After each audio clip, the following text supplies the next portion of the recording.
ఇందులో ఎన్నెన్ని విశేషాలు ఉన్నాయనుకుంటున్నారు.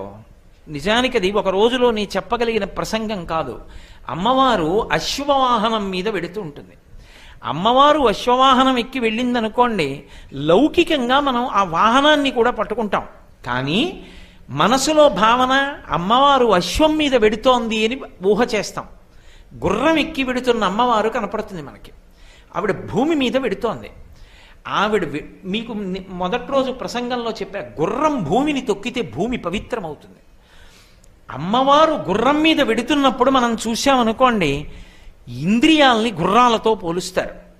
తన ఇంద్రియాల్ని తాను వశం చేసుకోలేని వాడు, ఇంద్రియ నిగ్రహం పొందలేక దురలవాట్లు పొందుతున్నవాడు, రాబో కాలంలో ఏ కారణం చేతనైనా ఇంద్రియములు విచలితములై దురభ్యాసములకు అలవాటు పడేటటువంటి స్థితి పొందబోతున్నవాడు కూడా అమ్మవారు అశ్వవాహనారూఢయై వెడుతుండగా దర్శనం చేసి వెనక వెడుతున్నాడు అనుకోండి, ఆవిడ ఎంత ప్రీతి పొందుతుందో విశేషంగా అనుగ్రహించేస్తుంది.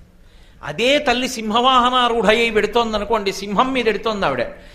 సింహం మీద వెడుతోంది అంటే బాగా జ్ఞాపకం పెట్టుకోండి, దాని అర్థం ఏమిటో తెలుసా? సింహ అన్న మాట హింస అని. ఏమిటి హింస? బాధ పెట్టడం అని కాదు.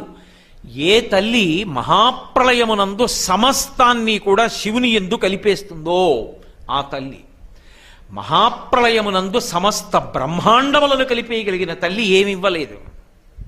ఈ బ్రహ్మాండాలనే కలిపేస్తుంది ఆవిడ. ఉన్మేష నిమిషోత్పన్న విపన్న భవనావళి, ఆవిడ కనురెప్ప ఇలా మూస్తే బ్రహ్మాండాలు లయమవుతాయి.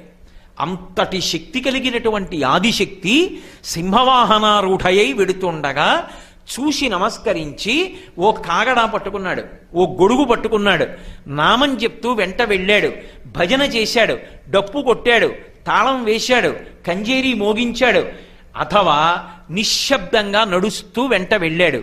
వాడి జన్మ తరించిపోయింది.